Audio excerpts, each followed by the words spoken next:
ito bias at away sa anak.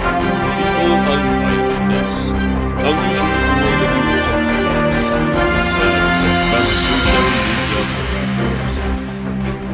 Congressman Rodante Marcoleta sa Pilipinas tinatawag si Senator Riza Hontiveros sa Kamara upang imbestigahan ang issue tungkol sa PhilHealth at doon sa mga budget sa PhilHealth na nawawala na mahigit kumulang 14 million pesos. Dito nga natin makikita na itong si Riza Hontiveros na ito ay tinaba may pag-issue pa rin ngayon ay nare-resume. Dito ay nagaling siya sa itong si Riza sa ginawa nila sa Hontiveros ay para niya sa budget unang office of the Vice President at tinatanong kung saan ang budget sa sekretarya na ito. Dito nga natin makikita na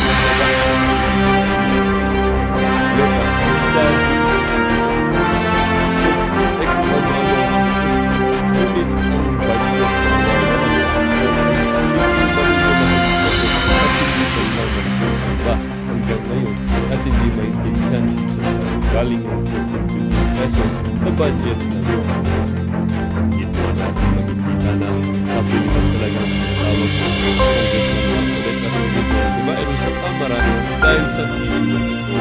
Samantala, si General Torre-Diwag ay tinuro naman si Riza sa pagkita sa pag-angkin o sa pag-sunod o sa kingdom of Jesus Christ na tinatawag na dito o sumba o Pastor Apollo.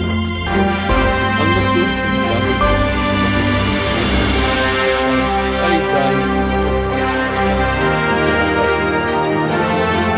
pambabatas na ito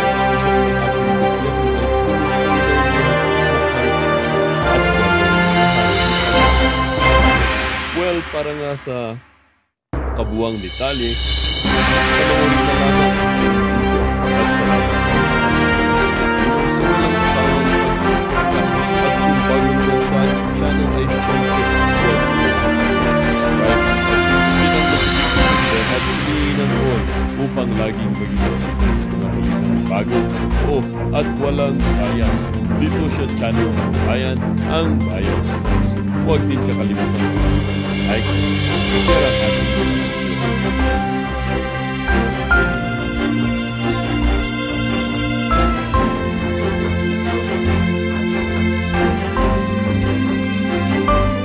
pero ang ganda ng punto doon kasi dito tungkol doon sa mga Pogo operation, di ba? Naging bahagi talaga ng statement ng Pangulong Bongbong yun, ihinto nyo na Pogo. Ba't pa parang alumpihit o parang bagang nagdadalawang isip ang PAGCOR na ipasara nga po itong mga Pogo operation, ano ho? Hindi ko naisara yung pagtatanong ko. Alam mo ba kung bakit? Bakit po? Binigyan lang ako na 5 minuto eh. Sabi ko sa kanila, ano ba? isipin naman nyo ako yung pinaglakbay ko, magmula ka ako sa bahay ko hanggang dito sa Bacolor, Pampanga. Opo. 2 oras akong naglakbay. Ngayon pala, makakapagtanong lang ako ng 5 minutes. Hindi ko nga naisara eh. Alam mo, kasi pinipilit kong ipaunawa sa ating mga kababayan sana sa pamagitan ng pagtatanong at pagsagot naman ng PAGCOR. Napakasimple naman nung tanong ko dyan eh. Siguro Opo, nakita ko rin po yung na-monitor mo naman eh. Pinipilit ko, sabi ko, kung hindi po ako nagkakamali, ang ating Pangulo ay sinabi niya mismo nung panahon ng kanyang SONA. Alam ko naman po yung date ng SONA, July 22, 2024 eh. Opo. Hindi ba? Effective today, sabi niya ganun. Nakaban na ang lahat ng Pogo dito sa ating bansa. Malinaw po yun. Ano ka kung pagkakaintindi mo ron? Opo. Ganito po kasi yun, sabi niya. Totoo nga pong sinabi niya na effective today. Kaya lang, masyado naman pong abrupt yun. Teka muna ka ako. Sasabihin mo ba sa Pangulo na abrupt yung kanyang yung kanyang kautusan? Opo. Ba't di mo ka ako sabihin, hindi po kanya, mawalang galang na po. Hindi ka ako kasasabi mo lang eh. Abrupt eh. Oo nga. Siya nagsabi nun eh, sinasabi. Tama. Kumbaga, pinapaalala ko lang sa'yo na nagbigay siya ng deadline. Ang deadline niya, effective today. Tama po yun. Palakpakan nga ang tao nung sa SONA po. Nagtayuan nga eh, di ba? Standing ovation. Pati nga ako napatayo eh. Opo. Yun pala. Hindi po kasi kinakailangan po natin ng winding up. Maliwanag naman po kanya ng lahat po ng pagsasara, lahat ng gagawin pagsasara ng lahat ng establishment sa ating bansa. Opo. May kaukulan pong winding up. Winding up? Okay. Oo. Nandun na ako. Oo. Bakit? Gusto ko sana kita, kailangan nung magtatanong na naman ako, sabi sa akin nung chairman, Opo.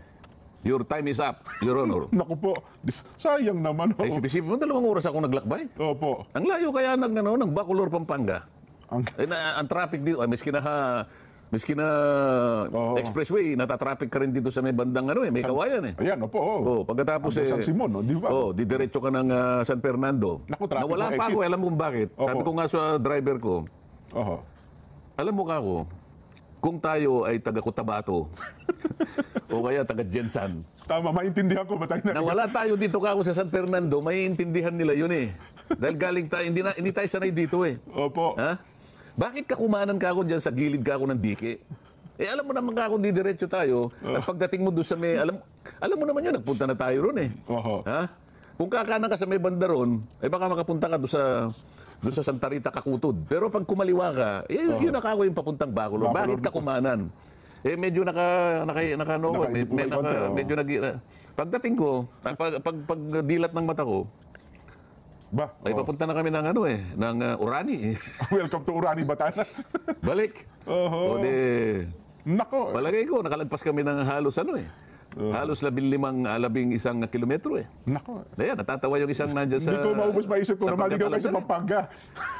Talagang gano'n, di nakabalik na kami. Kaya nagsisimula na kami nung ako'y makarating. Okay. Ayun, hindi ko naman alam na 5 minutes. Ngayon, ang sinasabi ko, winding up. Wala ka ako kung pakialam sa winding up. Nasa sa inyo yun. Ang winding up, karaniwan, talaga namang merong gano'n na pagkakataon. Kasi pag sinara mo yung isang establishment, dahil meron kang pinagkautangan sa bangko. Hindi mo na huminto ka nga. Ngunit yung pagbayad mo sa bangko, hindi naman may hinto yun sapagkat may pananagutan ka.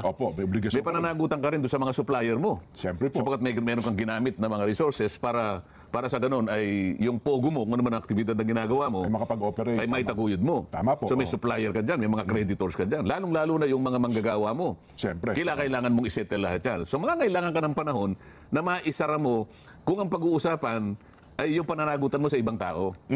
Ngunit ang sinasabi ko sa inyo, yung sinabi ng Pangulo, effective today. So inaasahan ko sana, nani-notify mo sila. Meron kang daladalang kandado. Pasensya na po kayo, isasara ko na po ang inyong bodega. Ang inyong tanggapay, opisina, etc. Mag-iwan lang po ako ng maliit na lagusan sa likod. Doon po nyo siguro ilalabas yung inyong pangangailangan dapat na ilabas. Pero, officially po, sarado na po kayo. Closed na kayo. Dahil yun po yung ng Pangulo Ba't mo ka ako binabago ng December 31? Sino ka nabaguhin mo yung kanyang kautusan? Nagbigay siya ng timetable po na December 31? Kailangan daw 31 kasi nga yung winding up. Hindi nga ganun. Yung winding up, iba yun. Yung sinabi niyang isara mo, ngayon isara mo na. Tapos yung winding up, bahala ka na. Kahit na December 31, 2032, okay, bahala na kayo.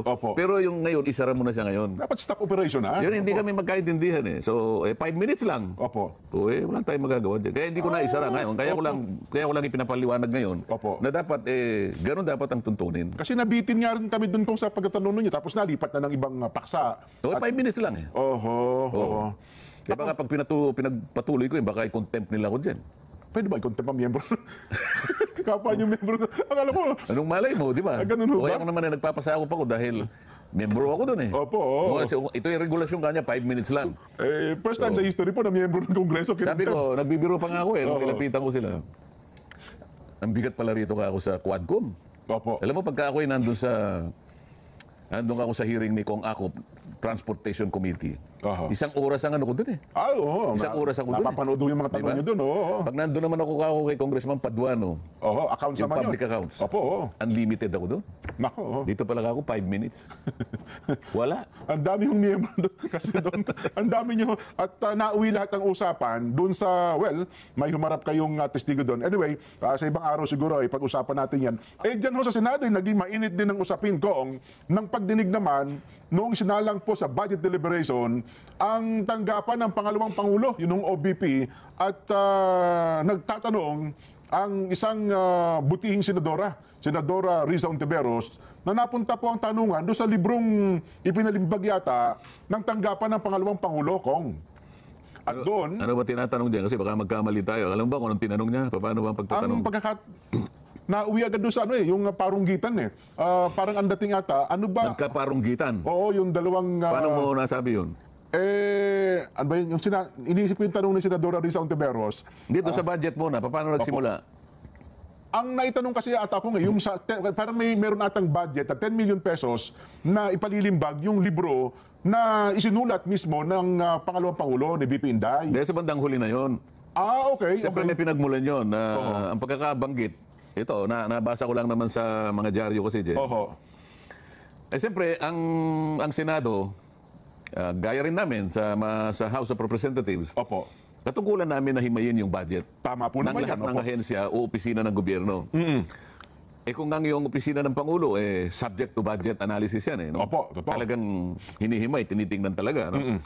Ganon din ang Vice President. At saka lahat ng ahensya nababudgetan ng ating national budget na tinatayang 6.325 trillion pesos. Yes po. Na ito'y nakalatag sa iba't ibang departamento, ahensya ng ating pamahalaan. So isa dyan ay ang opisina ng Vice President.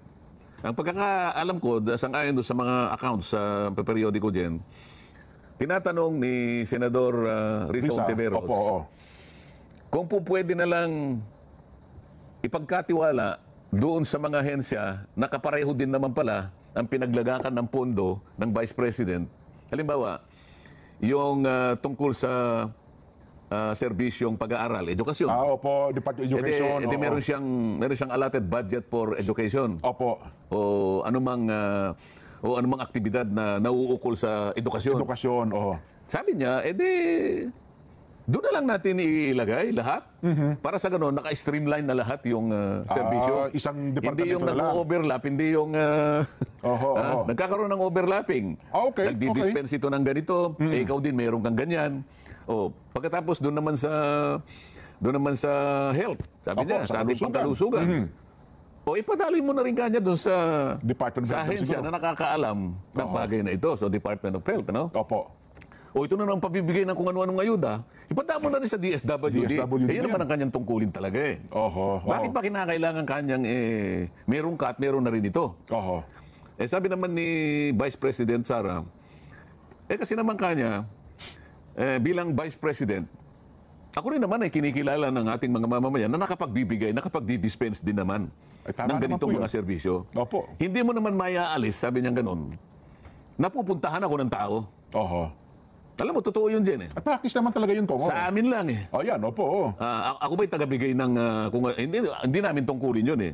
Ang tungkulin lang namin, siguro kung merong ibibigay yung gobyerno, padadaan sa amin. Ngunit ito, hindi namin pwedeng ilagay sa aming budget eh. Wala kaming ganun eh. Totoo po. Ngunit ang Vice President dyan, tingnan mo, ang Vice President, ang importansya ng kanyang opisina, ito yung naghihintay na maging Pangulo eh. Kung sakasakaling may mangyari sa ating... ito yung ano eh. Succession, Ito yung ating saligang batas dyan eh. Tama. Ang ating saligang batas, meron talagang isang opisina na pinaglalaanan na kung may mangyayari sa ating Pangulo, kailangan may papalit. Yun lang naman ang kanyang ano eh. Kumbaga sa sasakyan, sabi nga natin, alam naman ng Vice President yun eh. Totoo naman po. Reserba ka. Di ba? Reserba ka. Yun ang ating tuntunin eh. Yun ang sistema ng ating gobyerno. Kinakailangan ay merong continuity. Yes. Ngayon, dahil ikaw ay Vice President, tinitingala ka rin ng ating mga babayan. Alam nila na kapag di-dispense ka rin ng serbisyo. Halimbawa, may dumating na tao sa kanyang opisina, grupo ng mga tao na nangangailangan, Madam Vice President, pwede po ba niyong tulungan naman kami sa aming napakalaking pangangailangan? Sasabihin ba namin, ano po pangangailangan nyo? Ito pong mga ganito, pumunta po kayo sa departamento na ito pong ganyan. May mga kalusugan po problema kami. May masasabi yung tao eh. Ano ba naman yung bigyan mo rin siya ng konti? Sapagkat may darating din naman eh. Hindi naman mauulit yung binigay niya eh. Di ba? Sapagkat yung binigyan niya na yon, hindi na pupunta sa sapagkat meron namang mekanismo dyan eh. Na yung repetition na duplication, mawawala na yun. Hindi na ubra. Hindi ubra. So, alam pong gagawin naman nila, bibigyan po namin kayo, pero hindi na po kayo masasali sa maaaring ibigay po ng isang departamento kasi doble na po yun. Ganun naman yun eh. Meron tayong merong mekanismo naman na tinutunton. Ngayon, doon sa ganung klaseng pananagutan diyan, hindi mo maikakaila na kailangan ng Vice President yun. Ngayon, ang pagtatanong naman na, At saka yun naman natin kung practice ng lahat ng mga naging vice president ng bansa. Di ba? kaya nga, bakit naman sa ngayon, kinakailangan kilatisin mo na, kinakailangan himayin mo na lahat? Bakit ngayon, inalisan mo na nga ako ng confidential fund, Pati ba yung mga pondo na dati namang ibinibigay sa opisina, kung questionin mo pa naman? O kaya nga nagkaroon sila ng parang hindi mabuting paliwanagan, napagkamalan yata yung senadora na may personal. Hanggang sa dumating sa libro din. Ayun, opo. Ano ba yung libro na yun?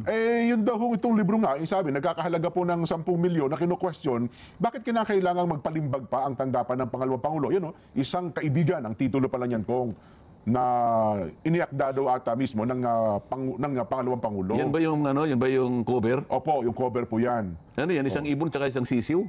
Kwago po yung isa. Kwago. Isang ibon at isang kwago. Interpret mo nga yan din. Opo, kwento ni Inday Sara Duterte. Hindi, pwede bang magkaibigan yung, ano ba yung pipit o loro? Ano ba yan? Wala po na basta parang isang klase lang po ng ibon ko Yung bang kwago, ibon, hindi. Isang ibon din So, po parehong ibon yan. Opo. Kaya lang mukhang, alam mo yung ibon birds of the same feather, flock together. Pag hindi kayo magkabalahibo, hindi kayo, mukhang ito, hindi magkabalahibo itong dalawang ito nagsimula nga po, ang kwento ata, parang naging isang magkaibigan, yun, hindi ko po nabasa ng kabuuan. Hindi nga, kapag titingnan mo ito, Jen. Opo.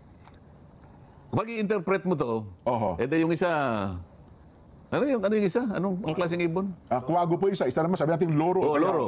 Sa makatwid, sa tunay na ibon na kwago at saka yung loro, maring hindi sila pwedeng magsama. Dahil hindi magkabalahibo yan Naalala mo? Birds of a feather, flock together. Yes, opo. So baligtarin mo yon, yung hindi magkabalahibo, hindi pwedeng magsama. Hindi sila magsama, yes. Pero dito, sa cover, gusto niyang pagsamahin. So ako tingin ko dito, advocacy ito, Jen. Yes po. Kahit na yung nag-aaway, pwedeng maging magkaibigan. Hindi ba tama yun? Totoo po yun. Totoo naman po. Anong masama doon? Alam nga naman, puro lang kayo magkakaibigan. Hindi ka ba mag-iisip na pati yung kalaban mo dapat maging kaibigan mo rin? Oo naman po. Halimbawa, ako, nag-advocate ako. Hindi lamang yung malawakang pagbabasa. Sapagkat kulang ang pagbabasa ng mga tao ngayon. Mga mga estudyante. Actually, yun po ang punto pala ni BP Inday ko. Yung punto, kinakailangan magbasa. Palaganapin yung pagbabasa. Palaganapin ang pagbabasa at kinakailangan yung binabasa mo, naiintindihan mo. Yes. Kasi maraming nagbabasa ngayon, marunong lang siya magbasa. Pero hindi niya naiintindihan ang binabasa niya. Di ba problema yun? Totoo po yun. Direk Edward. Ngayon, yun lang ang unang step. Ang gusto niya dito, ma-advocate niya, pati yung hindi magkakabalahibo, maging magkaibigan. Ayun. Di ba napakagandang advocacy niya? Totoo naman po. Ano ang problema mo kung senador ka din? Ano ang problema mo, tinatanong mo pa akong ganyan? Kunwari ako si BP. Opo. Bakit mo ako tinatanong ng ganyan? Naintindihan mo ba yung advocacy ko? Well, hindi na nga na-push yung ganyang bagay ko. Natanong nga kasi nagkaroon na ng patudsadahan sa magkabilang panig. Mukhang nagme-personal ka dyan di ba? Pati ba naman yung advocacy, simple lang ito, ni hindi mo pa pala binasa, kinwestiyon mo na Mabuti sana kung halimbawa, bago ka nagtanong, binasa mo muna. At may nakita kang hindi mabuting pinupuntahan siguro ng libro, baka sakaling may punto ka ng konti. Pero dito lumilitaw, ni cover, hindi mo tinignan Mabuti pa ako, nakita ko ngayon Magandang advocacy ito, Jen. Ma-interpret natin, Isang kwago at isang loro, pwede palang magsama.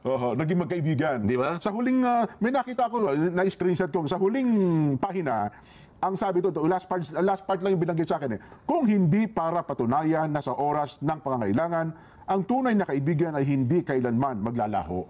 Yun ang, diba? Yun ang Pero sa kahuli-hulihang pahina, na ito ata ang talagang target, mukhang na-preempt lang Kasi inunahan Anong target? Anong nakita sa itong kahuli-hulihang pahina, na-preempt ito kasi inunahan na ni BP Inday kasi yung line of questioning ni Senadora Ontiveros, nabasa na niya na uuwi dito sa huling pahina Na ang huling pahina po, nandun ang larawan ni BP Inday Sara na nakalagay sa huli, kilalanin si Inday Sara Duterte. Si Inday Sara ang ika-15 pangalawang Pangulo ng Pilipinas. Siya rin ay naging alkalde ng lungsod ng Davao at kalihim ng kagawar ng edukasyon. Siya ay isang tunay na kaibigan. Yun po. May masama ba ron, Jen? Well, maaari may minasama ng iba. Halimbawa, ako si BP Sara. Ikaw naman sino ka? Sabihin mo na.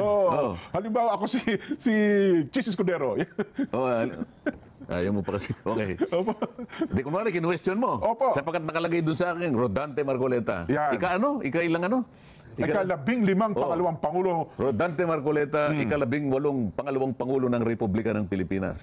Taga-Tarlac at anak ng magsasaka. Yan. Isang mabuting kaibigan. Halimbawa, kinwestiyon mo ako. Ito sasabihin ko sa'yo. Mr. Jen Escudero. Opo. Opo. Gusto mo ba na ilagay ko rin ang litrato mo rito? Ba? O kontra ka pa ba pag nilagay ko litrato mo rito? Ay, hindi na. Ha? Hindi na. O ilalagay ko litrato mo. Opo. Senador Jen Escudero. Opo.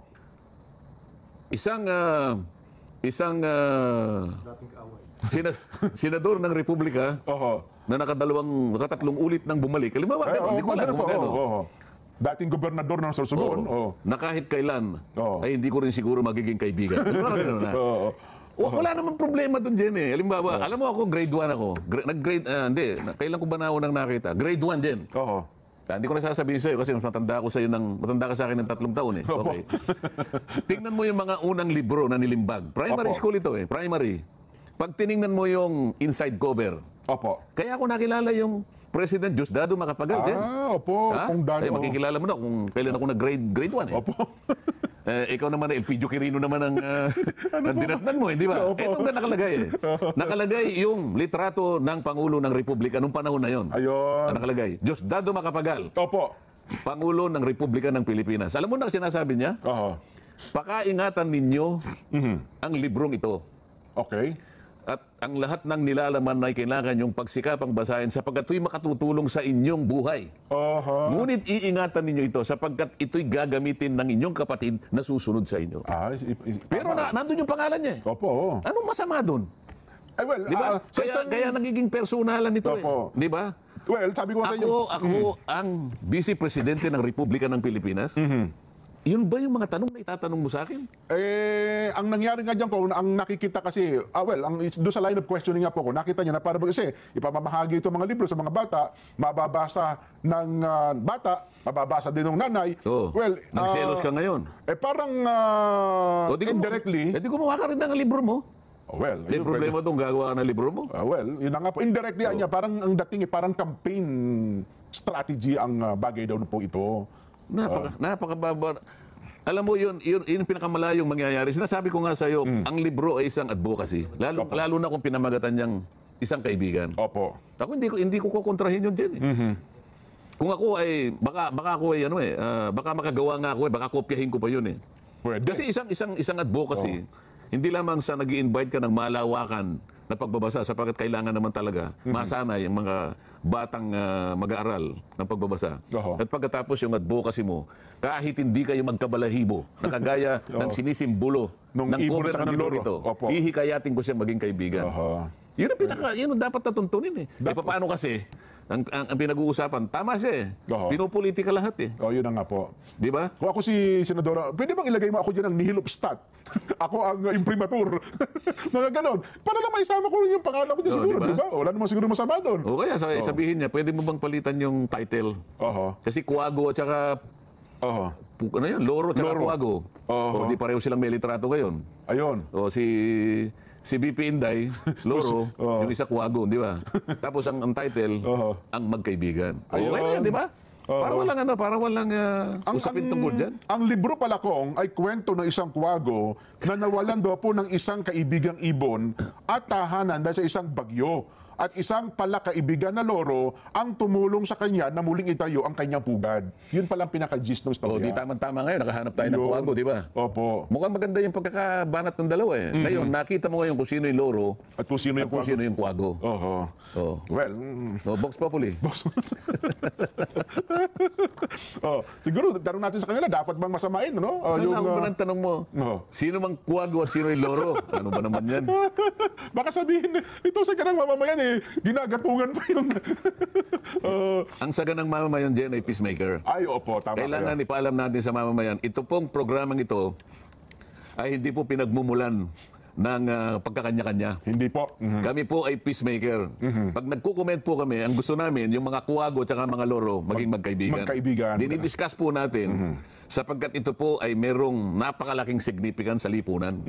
Sapagkat kapag naipunla po natin ang pagkakaisa, ay napakaganda po sa bansa natin. Kaya po ina-analyze natin, dapat po kung mga senador kayo, pag magtanong naman kayo, wag naman po yung Sabi ni Senate President, karapatan naman anyo ng mga senador na magtanong. Wala tayong debate sa karapatan nilang magtanong. Totoo naman po. Naman yun. Ngunit, trabaho talaga nila yun. Ngunit, kayo po'y nakikita at naririnig ng mamamayan. Kaya yung pagtatanong po ninyo, ayusin nyo. Sapagkat kayo po ay susukatin sa uri ng mga tanong na itinatanong ninyo. Bagay, tama kayo dyan, Kong. Yun ang atin. Di ba? Vox Populi. Di tuloy lang doon sa atin. Dapat bang gusto ko sana tanong sa kanila kung dapat bang sang-ayon ba silang ituloy na lamang yung pagpapagawa ng libro ng tanggapan ng pangalawang pangulo.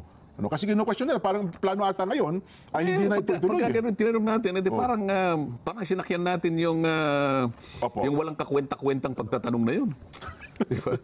Siguro sabihin na lang natin, ganun ba? Ganun ba dapat paano ba yun? Kasi ang gusto natin kasi puro policy questions eh.